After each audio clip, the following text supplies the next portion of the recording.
buenas, amables televidentes. El conversatorio de la Fundación Institucionalidad y Justicia del día de hoy cuento con la gratísima presencia de Ezequiel Casaña. Ezequiel, en nombre de la Fundación, quiero agradecerte no solamente que haya venido a participar en la segunda jornada de Derecho Administrativo, sino también el haber correspondido a la invitación a este conversatorio de la Fundación Institucionalidad y Justicia. Créeme que para mí es un honor estar conversando con el hijo de mi profesor y maestro, que también ha sido para ti también, el profesor Casaña. Así que gracias. Bueno, las gracias en realidad las tengo que dar yo. Así que estoy muy contento de estar aquí contigo, con la Fundación y una vez más en República Dominicana, que es una patria que quiero muchísimo. Eso es verdad. Muchísimo. Y no solamente tú la quieres, sino que lo quieren mucho ustedes. Sí. Uno de los grandes precursores, por ejemplo, de todo lo que es esta visión del derecho administrativo, son los Casañas. Esa es la verdad. Son los Casañas. Sobre todo aquí en nuestro país, que nos han venido acompañando a Olivo, a Manuel, sí, a mí como Fundación Institucionalidad y Justicia, y a otros más, a muchos más, que hemos tratado de tomar esta bandera, ¿no?, de un derecho que lo que hace es someter al orden a la administración. Esa es la realidad. Ahora, yo quiero que tú y yo hablemos de alianza pública y privada. Tú manejas muy bien el concepto. Esa es la verdad. Y lo conceptualizas muy bien. O sea, es una tipología que tú manejas. Pero yo quiero que tú me la definas, esa tipología, pero desde el punto de vista del derecho administrativo. ¿Cómo tú me puedes abordar alianza pública y privada desde esta visión, es decir, desde la administración? Bueno, no es fácil, es una herramienta nueva. Yo hoy a la mañana tuve la conferencia aquí y explicaba, el primer tema que hay que tener en cuenta es que en los distintos países esta herramienta, al menos en Latinoamérica, adquiere distintos significados. Pero podemos llegar a ensayar una definición, pero va a ser amplia, que es en realidad la definición que toma las Naciones Unidas, que hablan de no de un contrato, sino hablan de una relación entre el sector público y el sector privado, donde ambos sectores se asignan y se reparten riesgos y aportes de una manera eficiente para concretar un proyecto. Y fíjate que no estoy hablando de infraestructura, porque ese es otro gran error. Claro. Las APP o las PPP, depende en qué país estemos, pueden ser utilizadas para desarrollar todo tipo de proyectos, desde proyectos de infraestructura, pero también servicios o actividades, por ejemplo, o innovación tecnológica. Así que yo he recorrido mucho la breve historia de las APP, tanto en Europa como en América, y lo cierto es que se han utilizado para desarrollar diferentes tipos de proyectos. Y también otro error es entender que las APP son relaciones de larga duración. Algunas podrán ser de larga duración y otras podrán ser de corta duración, porque no tiene que ver ni con un límite temporal ni con un proyecto determinado. Es un nuevo paradigma de relacionamiento entre el sector público y privado. Otro tema también importante es no confundir las APP con la concesión de obra pública. En algunos países, las concesiones de obra pública son consideradas APP. Podríamos no tener problema con eso, porque la concesión de obra pública es un modo de colaboración. Claro que sí. Pero en realidad todo contrato administrativo tiene la colaboración del particular. De hecho, se entiende como principio que el contratista privado es un colaborador de la administración. Claro. Con su fin de lucro, por supuesto, pero es un colaborador. Pero lo cierto es que en la mayoría de los países es una herramienta distinta. ¿Dónde se separa la alianza pública y privada de las concesiones? En algunos países no se separa. No se separa. En Chile, por ejemplo, las alianzas público-privadas son concesiones de obra pública. En Brasil son concesiones de obra pública subvencionada. En Argentina, por ejemplo, son totalmente distintas. Lo que tenemos que entender nosotros es que se trata de un régimen distinto, que puede tomar algunos aspectos de la concesión de obra pública, pero es un régimen distinto y se le aplican a ese régimen distinto otras, digamos, herramientas. Voy a dar un concepto que creo que es importante para tratar de entender esto de la asociación pública-privada. Primero, es algo novedoso, busca seguridad jurídica, claro, y es muy importante la asignación de riesgos y los aportes que hace cada uno. Y hay un punto que es importante para entender la asociación público-privada. Es un concepto flexible. Uno en un régimen de APP no va a encontrar un contrato determinado, como es el caso, por ejemplo, de la obra pública o la concesión de obra pública. Claro. Es flexible. Claro. Uno va a poder acudir a diferentes modelos contractuales para articularlos para cada caso concreto. Con lo cual, una APP podrá basarse en un modelo clásico de concesión, pero dentro de lo que es la estructura de APP. Dentro de las APP existe, por ejemplo, una clasificación. Bueno, sí, podría. En realidad hay dos clasificaciones. Hay una clasificación que es la APP contractual o la APP institucional. La APP institucional ha fracasado en Argentina, por ejemplo, y en todos los países. ¿Por qué, Casaña? Porque es entender a la APP, hay que ver qué se entiende por institucionales, pero yo me refiero a la clásica división que entiende que APP institucional es una sociedad formal entre la parte privada y la parte pública. Es lo que antes se llamaban las sociedades mixtas o empresas mixtas entre los dos sectores. ¿Por qué han fracasado? No es difícil entender por qué el sector privado no ve con buenos ojos la injerencia estatal en la ejecución del proyecto. Hablamos de alianza, hablamos de colaboración, pero hay que ver cuál es la colaboración más eficiente. Claro. Tenemos que dejar a cada una de las partes que haga lo que mejor sabe. La ejecución de un proyecto es un tema de una técnica del derecho privado, de la empresa privada. Claro. Imagínense ustedes los funcionarios públicos en una mesa de directorio tomando decisiones. ¿Qué va a pasar con ese proyecto? Se va a politizar en su ejecución. Claro. Hay que evitar eso, hay que darle el rol justo al Estado. Por eso hablamos de la colaboración eficiente y la distribución de riesgos y aportes. Cuando uno habla del Estado, evidentemente que el Estado se sustenta sobre una base de principios, sí, que muchas veces difieren de los principios que sustentan al sector privado. Sí. Me refiero al principio de subsidiariedad del Estado. Sí.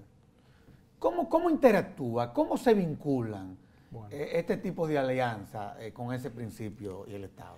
Ese es un tema. Es una pregunta muy interesante y he estudiado mucho sobre el principio. Por eso te hago la pregunta. Tanto de su manda positiva como su manda negativa. Pero antes quisiera comentarte algo. Las APP no dejan de ser contratos públicos, fundamentalmente porque están los principios de derecho público y porque está el interés público de por medio. ¿Qué es un contrato administrativo? Vamos a la teoría clásica del contrato administrativo. Un contrato administrativo es un acuerdo entre una parte estatal y una parte privada. En la APP tenemos ese elemento. Luego, se da en el ejercicio de la función administrativa del Estado. Imagínate tú que hacer una ruta, una obra, un puerto, una escuela es función administrativa. Y luego hay un interés público. Por eso las APP está mal entenderlas como una huida del derecho administrativo. Son contratos públicos. Ahora, ¿cuándo el Estado tiene que contratar con el sector privado una determinada obra o un determinado servicio? Cuando el sector privado por sí mismo no lo puede hacer. Ahí es donde rige el principio de subsidiariedad. Es un principio muy importante. ¿Qué significa? Que el Estado debe acudir en auxilio o cuando la fuerza del sector privado no pueden brindar determinado servicio. O en algunos casos cuando se trata, por ejemplo, de servicios públicos, que son primordiales, electricidad, gas, salud, o cuando estamos en temas, digamos, indelegables del Estado, defensa, temas fronterizos. Ahí son funciones que el Estado tiene que hacer. Pero si no, si el privado puede hacerlas en un pie de igualdad y competencia, hay que dejar que las fuerzas de los privados, puedan actuar. Por eso la subsidiariedad es subsidiariamente al sector privado. Ahora, cuando el Estado debe involucrarse, esto es puro regulación, el Estado debe involucrarse, una herramienta eficaz es el Estado contratando con el sector privado. Ahora, cuando uno, por ejemplo, implementa figuras de esta naturaleza, sí, siempre se presentan barreras y oportunidades. ¿Cuáles serían, por ejemplo, esas barreras y oportunidades en todo lo que tiene que ver con la alianza pública y privada? Pero desde esa visión de la administración, del derecho administrativo. ¿No he podido identificar alguna? En la práctica, me refiero en la práctica ya. Oportunidades, todas. Y voy a explicar también un concepto que hoy a la mañana comentaba. Las APP son necesarias cuando el Estado no tiene los recursos suficientes, claro, para abordar estas cuestiones. ¿Qué es lo que está pasando? Al Estado se le acabó el dinero. ¿A qué Estado? A todos los estados. A todos los estados latinoamericanos. Yo creo que el único que le sobra el dinero es Alemania en el mundo. Exactamente. Pero pensemos en Latinoamérica. ¿Qué tenemos? El Estado no da. No da el Estado. Los recursos son insuficientes y las necesidades básicas insatisfechas. ¿Y qué es lo que ocurre? ¿Qué se posterga? La infraestructura, por ejemplo. Toma en cuenta Argentina. Argentina es el 8º país con más territorio del mundo y no tenemos ni siquiera una red de autopistas ni vías. Es más costoso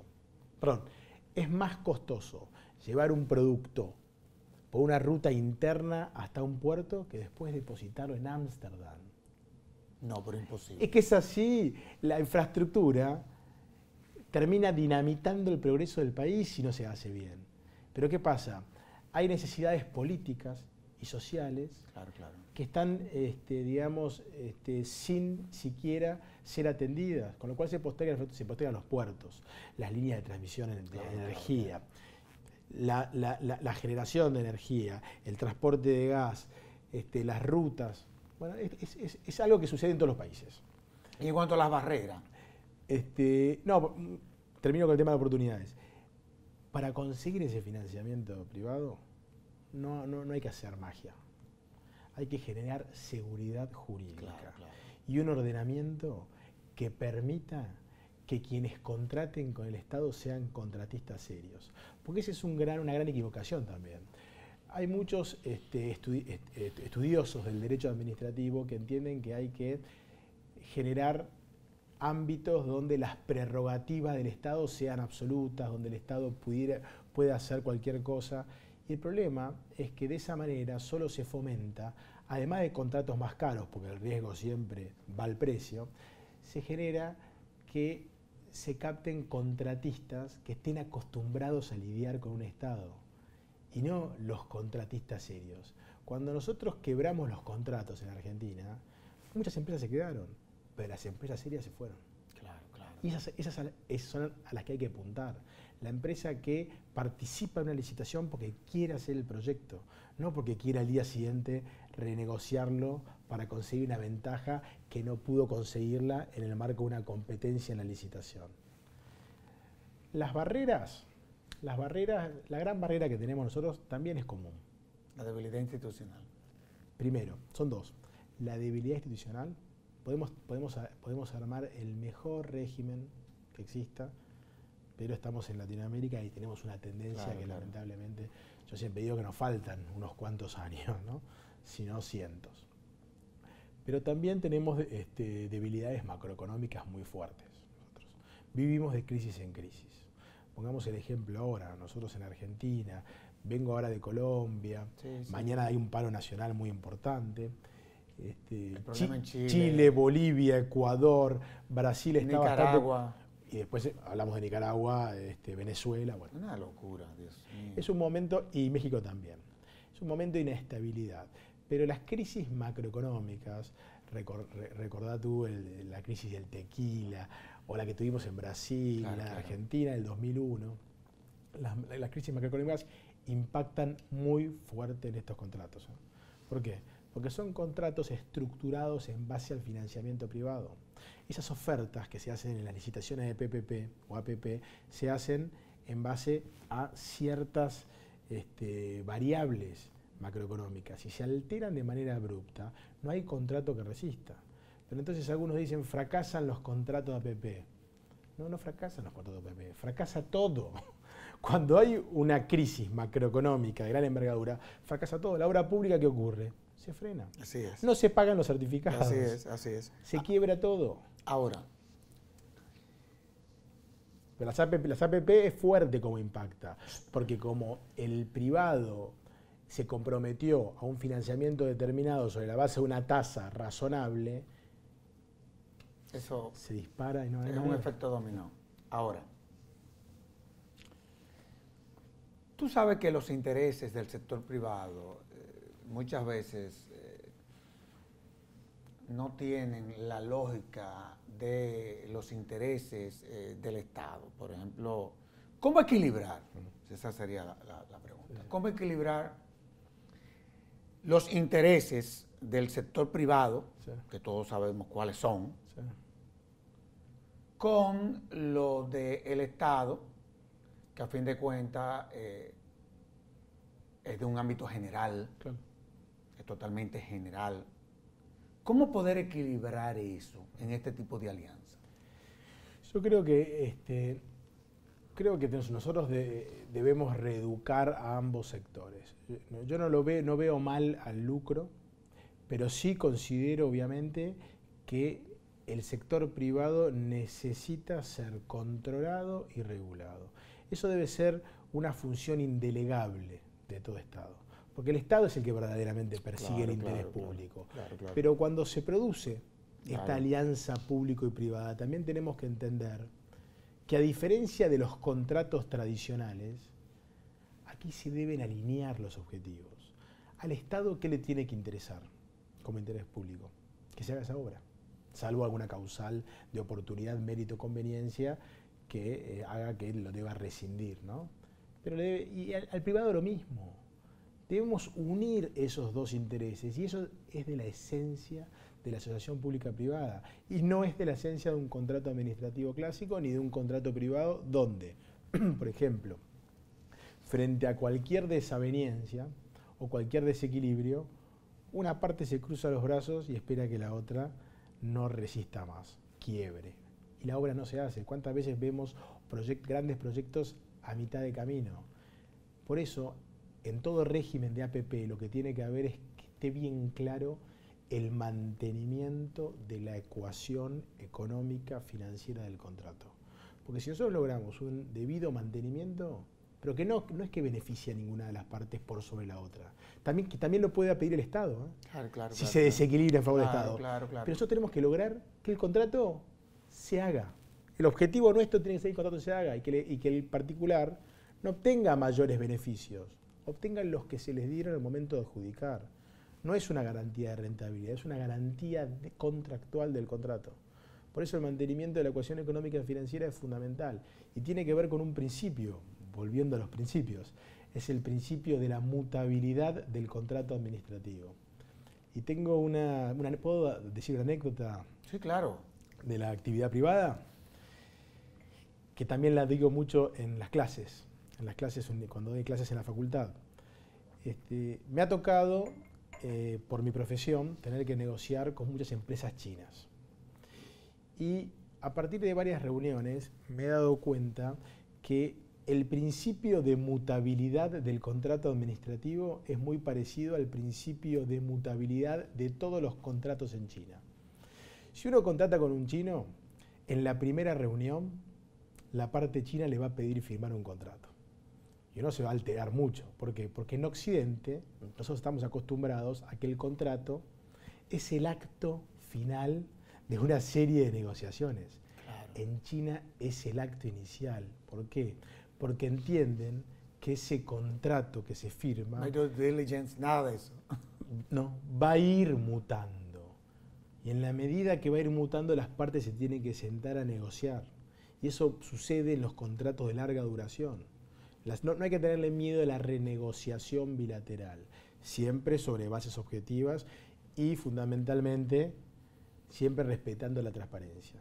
Yo soy un convencido de que las herramientas tecnológicas de esta era van a erradicar la corrupción y la falta de transparencia. Yo también estoy totalmente de acuerdo. el gran jurista... De hecho, lo están transparentando todo. Lo están haciendo. El gran jurista Smith Asma, en su gran libro, dice que el tan reconocido déficit democrático de la Unión Europea, trasladado ahora aquí, es en definitiva un déficit de transparencia. Hoy necesitamos 3 cosas para combatir la transparencia, que obviamente todas las regulaciones de APP las deben contemplar, porque además son regulaciones nuevas. No basta el Open Data. El Open Data es una técnica de transparencia donde el Estado difunde sus actos. Está muy bien, pero es un primer paso. ¿Por qué? Sí, la publicidad. Sí, pero ¿qué es lo que publica?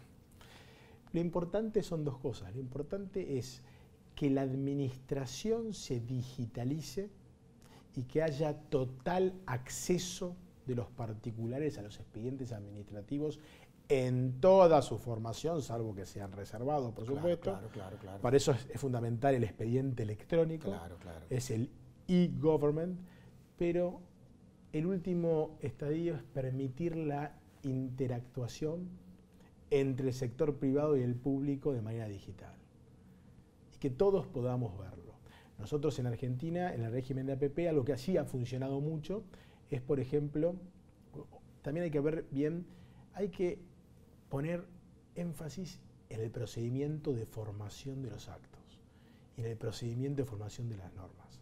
Siempre hemos estudiado en el derecho administrativo el procedimiento desde el punto de vista del procedimiento recursivo, los reclamos, pero nunca, incluso en el procedimiento hemos estudiado cómo se conforma el procedimiento, pero no estamos apuntando a la calidad de la formación de ese procedimiento.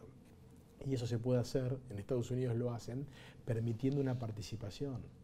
Terminemos con tener que ir y leer en el boletín oficial las normas y enterarnos por las normas. La ciudadanía debe involucrarse antes, sobre todo en normas de alcance general.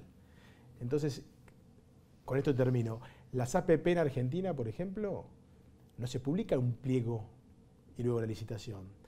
Se invita al sector privado a colaborar en la formación del pliego de una manera transparente, todas las empresas interactuando en una plataforma digital a través de un registro, donde se van haciendo todas las sugerencias. ¿Por qué? Porque si no fracasan este tipo de contratos. Primero tienen que ser bancables. Y esto es un criterio que por ahí a veces los juristas o los abogados no lo entendemos. Nada de esto va a funcionar si el banco lo rechaza. Entonces, ¿qué ocurre en ciertos países? Me han comentado en Perú que sucede eso y en Colombia. Se convoca una licitación, se adjudica el contrato y cuando se va al banco... No aparece el dinero. No solo no aparece el dinero, el banco empieza a pedir muchos cambios. Porque no le dieron participación en la formación de ese contrato. Hay que hacer todo, no hay que tenerle miedo a la transparencia. Yo creo que no. Ahora, ¿de qué manera? Porque no hay duda de que se trata de una institución, digámoslo así, de una herramienta que puede inclusive contribuir al desarrollo sostenible, pienso yo. ¿De qué manera, por ejemplo, este tipo de alianzas pueden convertirse en nada, en un factor positivo para el desarrollo sostenible de un Estado? En primer lugar, tenemos que entender que la alianza público-privada va a convivir con los otros contratos. No viene a... Y esto te diría que en la mayoría... Cuando tú dices que va a convivir con los otros contratos, ¿a qué tú te refieres? Me refiero a algo muy importante, que se trata de contratos alternativos. El Estado va a tener que decidir, en grado de factibilidad siempre, si es más conveniente acudir a una APP o si es más conveniente acudir a otro modelo tradicional. Claro. Y va a tener que tener en cuenta un montón de factores. Principales si necesita financiamiento, pero después la calidad y el modo en que se puede estructurar cada contrato. A ver, volvemos a lo de antes. Si tuviésemos el dinero, los recursos, sería mucho más conveniente ir a los modelos tradicionales, a la obra pública, pero no los tenemos. De hecho, siempre pedir financiamiento va a tener un costo, va a ser más costoso que tener la plata, el equity. Pero el Estado, ¿cómo se financia? El Estado se financia de 2 maneras. Puede financiar una obra con nosotros, aportando, claro, a través de los tributos, o endeudándose. Claro. Bueno, ¿qué es lo que está pasando ya? Sí, y ni siquiera pueden. Con lo cual es muy bueno lograr que el sector privado sea el que se endeude. Porque en los modelos de APP, esto es importante, en los modelos de APP, para mí inteligentes, es el privado el que se endeuda. Y es el privado el que integra una garantía de cierre financiero, no el público. Por eso se dio hoy a la mañana un debate muy interesante que no pude tener derecho a réplica, que es, yo soy un convencido de que estas herramientas deben orientarse a la búsqueda de financiamiento privado. Si hay financiamiento público, no creo que es una herramienta apta. Creo que habría que ir a un modelo clásico, no hay ningún problema.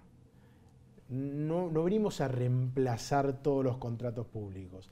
Es una nueva categoría de derecho público alternativa y absolutamente flexible.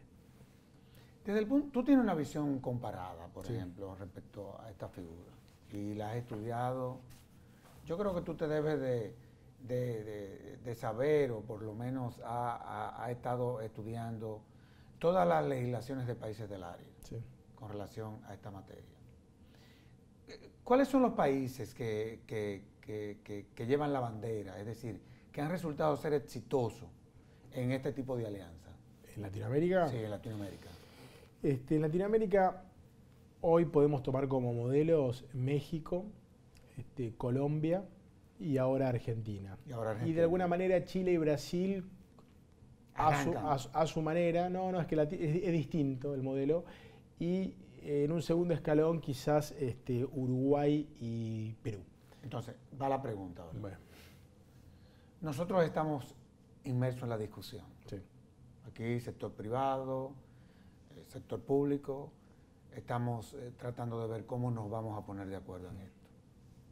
Pero no hay duda de que este tipo de legislaciones tienen que contener una serie de elementos que garanticen que su implementación sea exitosa, si no, no tendría ningún sentido. Ahí está la clave. Ahí es que voy. Ahí es que voy. Entonces, dada tu experiencia, tú conoces este país ya, tú has venido muchas veces. Solamente este año yo creo que ha venido como 4 veces. Así es. Esa es la realidad.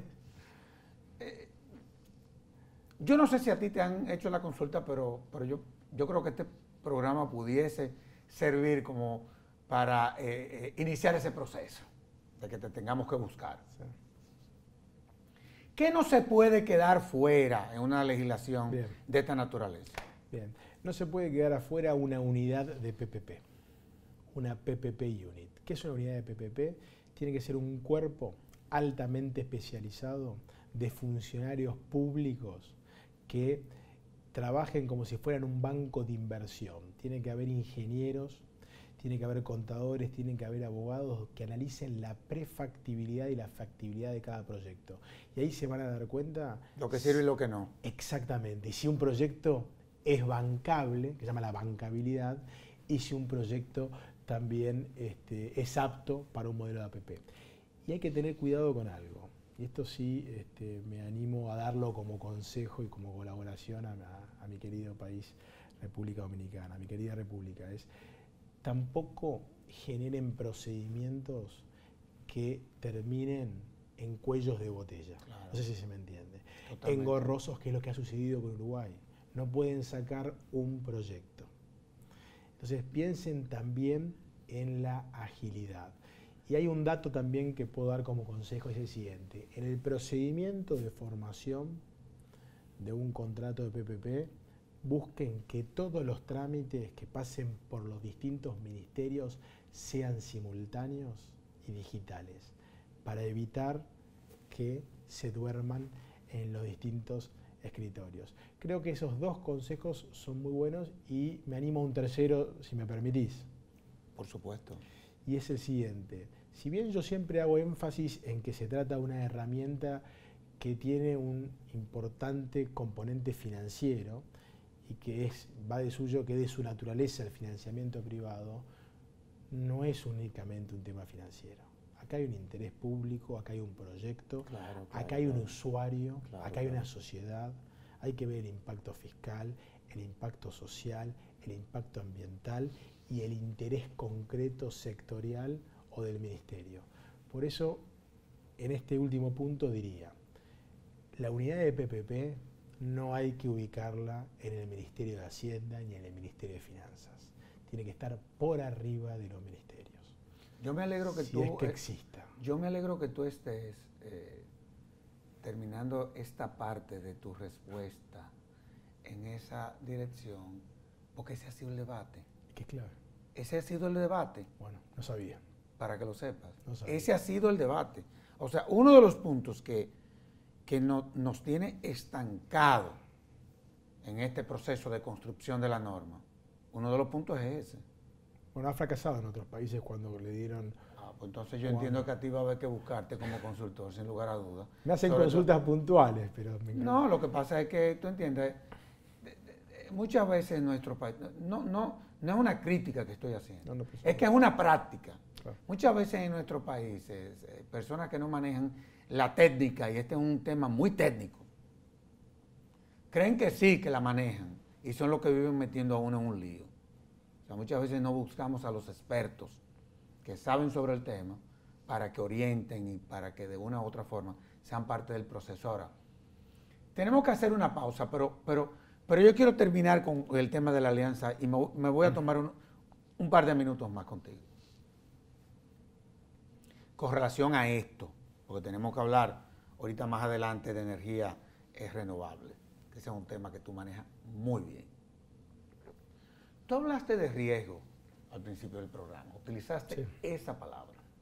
Tú sabes que ese es un tema en este tipo de alianzas. Sí. Y que le ha traído muchos problemas a muchas de las alianzas que se han logrado, sobre todo en el tema de construcciones de aeropuertos, muchísimas situaciones que se han presentado. ¿Cómo tú poder manejar eso en una legislación, el tema del riesgo, que le pueda garantizar a las partes su participación, independientemente de si se da un acontecimiento, en fin? Sí. ¿Cómo se maneja eso? Sí. Yo no creo que deba ser el privado el que tenga que presentar la matriz de riesgos en una licitación o en un contrato. ¿Verdad que no? No. Yo lo escuché hoy, que me parece que están yendo ustedes hacia ese modelo. Pero es lo que te estoy diciendo, ¿tú estás entendiendo? La matriz de riesgo debe ser algo que esté fijo en los pliegos y que esté bien clarificado cómo se asignan los riesgos. Pero ellos te entendieron cuando tú le explicaste eso. ¿Tú crees que sí? Mañana me voy a tomar mi derecho a réplica. Bueno. No. Yo te hice la pregunta porque tú sabes. Es clave. No, esa pregunta es clave. Tú lo sabes muy bien. La distribución y es muy sensible también la bendita pregunta. Sí. A diferencia de cualquier otro contrato administrativo, un contrato de APP bien estructurado tarda en estructurarse 1 año. Por eso estamos hablando ya de un grado de factibilidad mayor que una prefactibilidad. Claro. Antes de la publicación de los pliegos. Ahí tiene que estar bien determinada cuál es la matriz de riesgos. ¿Y los imprevistos? Pero por supuesto. Pero igual nunca se puede hacer de manera completa eso. Hay algunos que hablan de contratos incompletos, contratos imperfectos.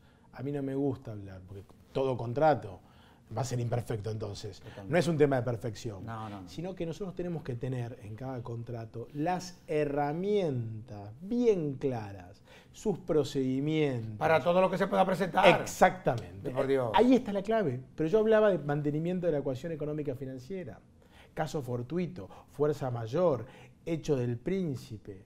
Todo eso tiene que estar bien claro. Incluso también todo el régimen de sanciones. Hay que evitar la arbitrariedad. Tienen que ser claros. Y a fin de cuentas, ¿la naturaleza de las sanciones son estrictamente administrativas o van más allá? No, administrativas. Son administrativas. Pues tratan de contratos administrativos. Claro. Sí. Son sanciones contractuales. Sí. De todos modos, vamos a hacer una pausa. ¿Cómo no? Y de inmediato volvemos con nuestro excelentísimo invitado.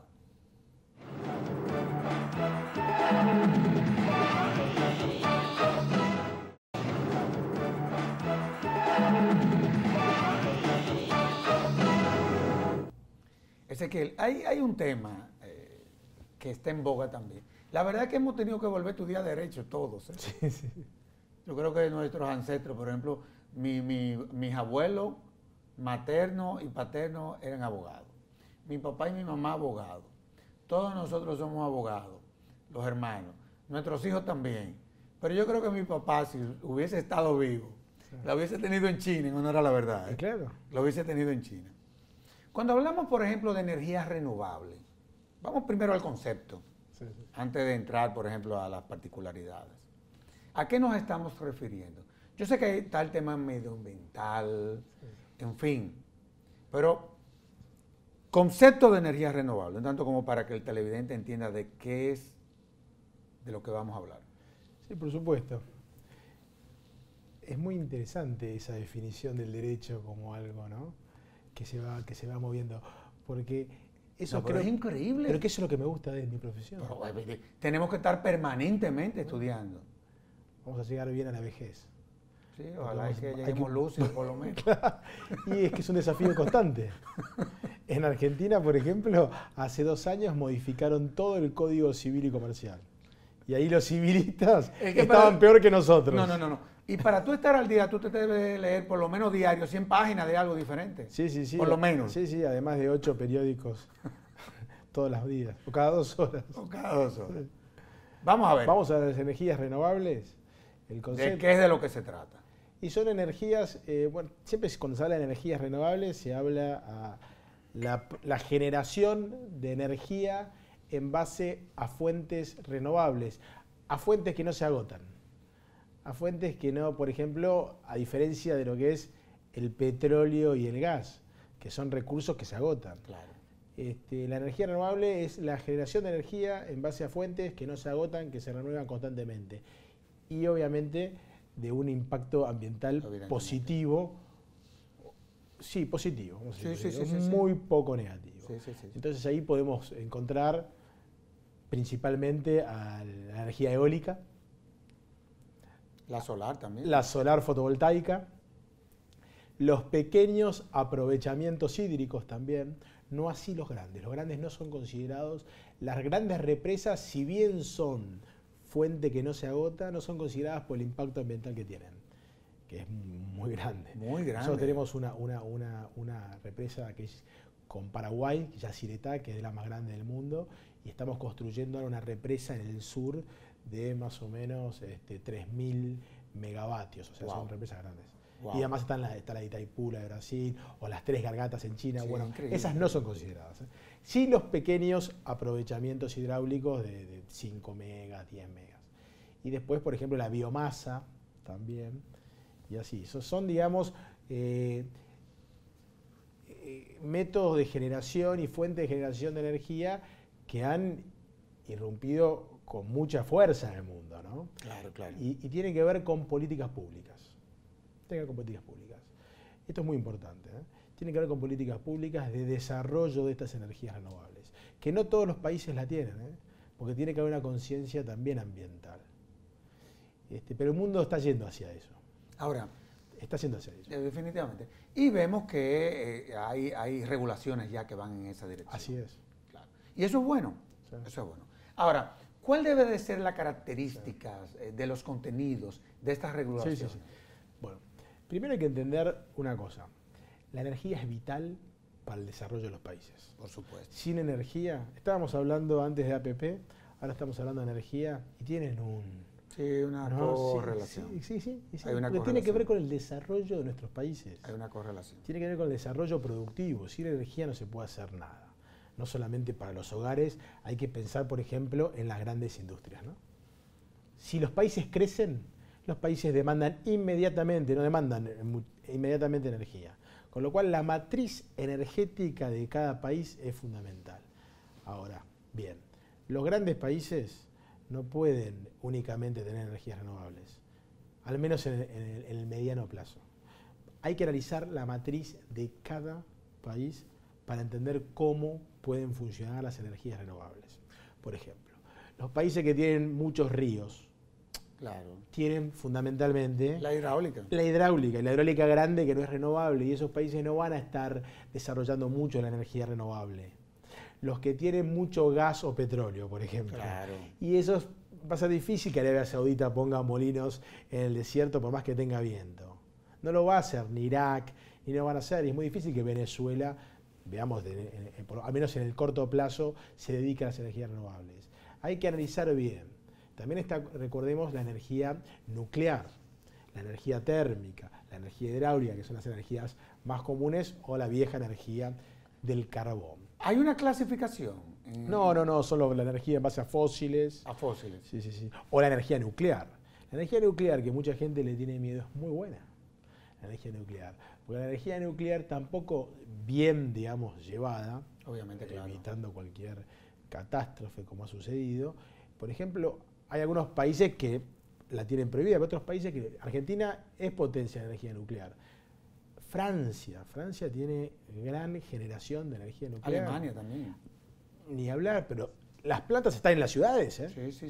Nosotros por suerte en Argentina las tenemos lejos, pero no hay que tenerle miedo. Además hay nuevos modelos ahora de enriquecimiento y de todo, de agua pesada, pero en este escenario aparecen las energías renovables y creo que es una muy buena política fomentar esas energías renovables. Hay que ver, por supuesto, las características, pero nosotros en Argentina tenemos, a veces yo digo que estamos condenados al éxito, por eso seguimos condenados, porque al tener esta riqueza no hacemos bien o del todo bien las cosas, pero la verdad es que Argentina es un país rico, una cosa impresionante. Somos cuarta potencia en energía eólica del mundo. ¿En serio? Sí. Y tenemos también unas excelentes condiciones de energía solar y acabamos de descubrir hace unos cuantos años el tercer yacimiento más grande de petróleo no convencional y gas no convencional. Ay, bien, de verdad, gracias.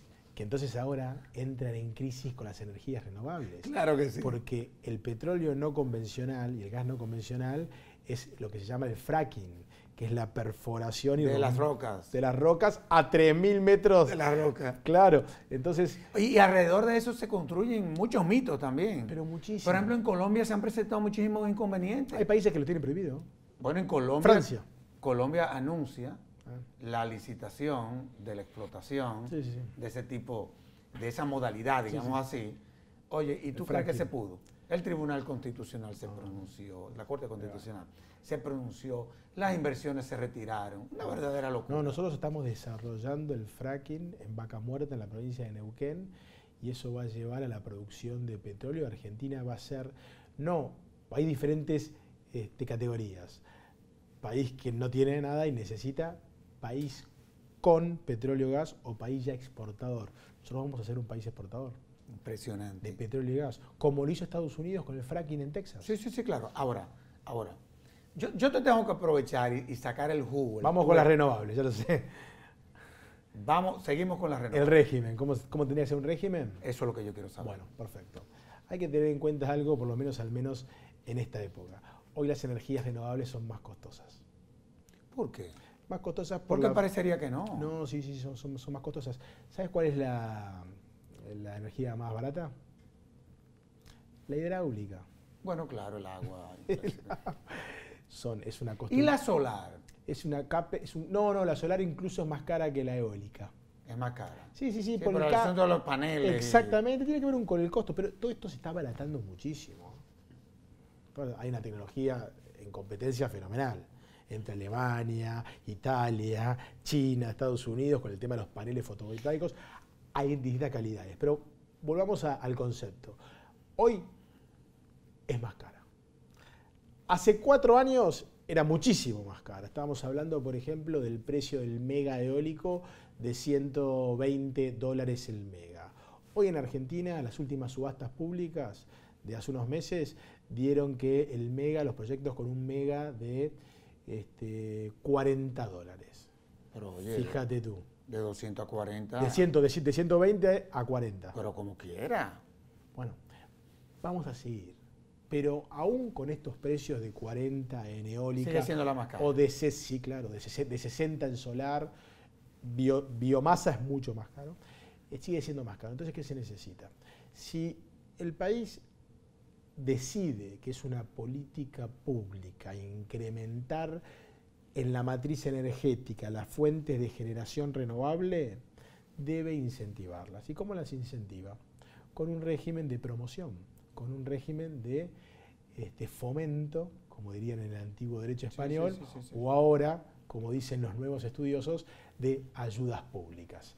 Y aquí básicamente hay varios modelos, pero podemos hablar de dos modelos. El modelo de la prima, que es un subsidio por megavatio producido de energía renovable, o esto ha tenido ciertos problemas. Por ejemplo, en España, y ahora te voy a contar un problema en España que llegó al Tribunal Superior Español, generó muchas demandas y perdieron las empresas de energías renovables. Wow. O la otra es contractualmente el Estado se obliga a la compra a un precio determinado, claro, que obtiene una subasta pública, claro, claro, de los megavatios de energías renovables por un plazo determinado en una moneda dura como pueden ser los dólares. Ese es el esquema que optó Argentina y te voy a decir una cosa, ha sido muy exitoso. Por eso incentiva la inversión. Muchísimo. En la medida en que tú puedas garantizar, sí, nada, que lo que tú produces te lo van a comprar, evidentemente fue el sector que más invirtió en la República Argentina. El que más creció entonces. Lejos. Teníamos nosotros hace 4 o 5 años 1.5% de la matriz energética argentina en base a fuentes renovables. Hoy ya estamos en el 7%, con inversiones de miles de millones de dólares. Se hicieron 4 subastas ya. ¿Cómo es el esquema? El esquema es un contrato de compraventa de energía, un PPA, Power Purchase Agreement, por 15 años. Sí, y eso te garantiza... En dólares. Claro, una sostenibilidad. En dólares. Sí. Ahora, es clave, obviamente, que todo el marco regulatorio de electricidad funcione, porque después esa energía hay que sacarla. Por una línea de transmisión que tiene que funcionar, el transporte, ¿no? Los transformadores, tiene que estar todo, digamos, funcionado. Tiene que haber un clúster nacional, eso también genera un clúster nacional muy importante. El fomento de las energías no solamente beneficia a la comunidad que obtiene energía, a la comunidad que obtiene energía limpia y a las empresas, sino también que se genera alrededor de estas energías, obviamente, un montón de pymes, pequeñas y medianas empresas. Claro. Es lo que llama, por ejemplo, en Argentina se formó el Clúster Eólico Nacional. ¿Has visitado la Patagonia? No. Bueno, te han contado, ¿no? Bueno. Patagonia es un área muy grande, digamos, parecida a una Suiza, pero salvaje. Bueno, ahí sí que hay vientos, ¿eh? Entonces ahora si uno visita la Patagonia se encuentra lleno de molinos. Yo por lo menos he visto la Patagonia en todo lo que son estos documentales de National Geographic, del History, pero también en algunos programas de gastronomía argentina. El de Francis Malman. No, eso es impresionante. Ese tipo es impresionante. Es impresionante. Es impresionante. Sobre todo... Hizo un asado multitudinario en la Plaza Mayor en Madrid. No, y como escribe señor. Sí, es un poeta. Es un poeta, o sea, una cosa impresionante. Aparte de que es un buen cocinero, con una visión de la gastronomía que va más allá, histórica. Yo lo conozco personalmente. Yo lo conozco también. También. Yo lo conozco. Es un bon vivant. Sí, en el buen sentido de la palabra. Es un bohemio. Sí, es un vividor. Sí. Un vividor en el buen sentido. Ahora, el programa es increíble, pero tú y yo tenemos casi una hora hablando. No me di cuenta. No, es que tú has dicho cosas muy interesantes, esa es la verdad. Además, muy oportunas en el caso de nosotros. ¿Cuáles son los retos? ¿Cuáles son los retos, por ejemplo, de esta visión de regular este tipo de negocio? Pues es un negocio. Sí. ¿Cuáles son los retos? ¿Qué tú has podido ver? ¿O qué tú crees que serían errores que han cometido algunos países que ya habiendo tenido esa experiencia, valdría la pena que nosotros que estamos iniciándonos en esto, entonces no lo vayamos a cometer? ¿Pero en materia de energías o así? En materia general. En materia general, yo creo que nosotros nos debemos todavía el reto de una mayor transparencia y un mayor involucramiento de la sociedad en la función pública y en el control de la función pública. El componente educativo, por ejemplo, en todo lo que es esto. Es clave. El componente educativo y el componente de formación constante. Y ahí hay otro tema tangencial, pero que es clave, que tiene que ver con el empleo público y la carrera administrativa. Sobre todo su calidad. Sí. ¿Qué es lo que ocurre? Pocos estudian el empleo público, porque les parece una materia aburrida. Poco rentable. Bueno, pues yo hace 15 años que doy una clase de posgrado en una universidad del Nordeste sobre empleo público, porque creo que ahí también radica una de las claves. Nosotros, había un sketch, parecido a la época de Olmedo, en la televisión argentina, que era La empleada pública. Y yo de chico me acuerdo de ver ese sketch y siempre me impactó. Una empleada pública que no atiende a nadie. Claro. Era una broma, ¿no? Pero a veces esa es la realidad. Tiene un poco que ver eso. Pero ¿sabes qué falta ahí? Ahí falta incentivos y una carrera administrativa que valore el mérito. Porque si no se valora el mérito en la función pública, vale todo lo mismo. Claro. Y sin mérito no va a haber formación, no va a haber desempeño, porque no va a haber objetivos. Tenemos, para las APP lo mismo, para las energías renovables lo mismo, para toda la función administrativa, para todo el crecimiento, necesitamos cuadros técnicos altamente especializados y que no sean botines de la política, que no sean rehenes. Tienen que tener estabilidad y ser cuadros técnicos apolíticos. Así crecen los países. Como la escuela de administración francesa. Evidentemente que sí, que es ahí tenés. El mejor ejemplo en el mundo. Ahora, no hubo mejor forma de terminar un programa de este tipo. Honestamente hablando te lo digo, sobre todo por los modelos políticos que se han instalado en muchos de nuestros países. Esa visión populista que propicia la miseria y la ignorancia. Es una cosa terrible. Y es verdad lo que tú dijiste ahora. Yo creo que es la clave de todo. Cuando tú, por ejemplo, analizas, y eso es que es la persona humana. Pero es la persona humana, es la dignidad también. Además, ya todas nuestras constituciones se fundamentan sobre esa visión del Estado social y democrático de derecho, donde la persona humana, ya no las instituciones, las personas humanas, es lo principal. Exacto.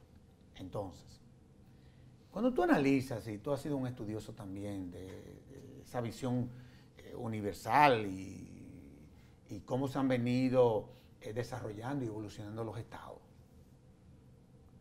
llega un momento en que uno llega a la conclusión, y con esto concluye, de que hubieron dos tipos de estados, unos que se desarrollaron y otros no. Y cuando tú vas y analizas a ver cuáles fueron los que se desarrollaron, fue porque tuvieron una función pública fuerte. Exactamente. Y un sistema de administración pública eficiente.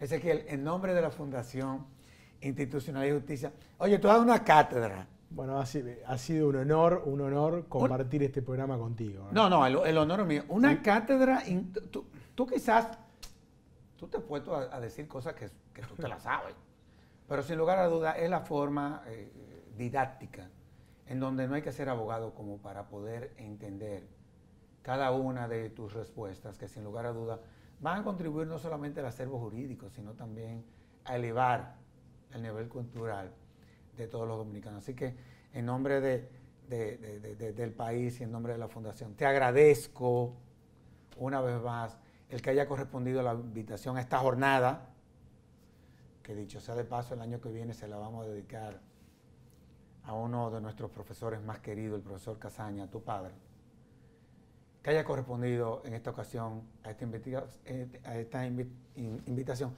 pero también a este conversatorio de la Fundación Institucional de Justicia. Así que muchísimas gracias. Muy bien, bueno, ha sido para mí un placer, muy grato el encuentro, y no digo un adiós, sino hasta luego. Por supuesto.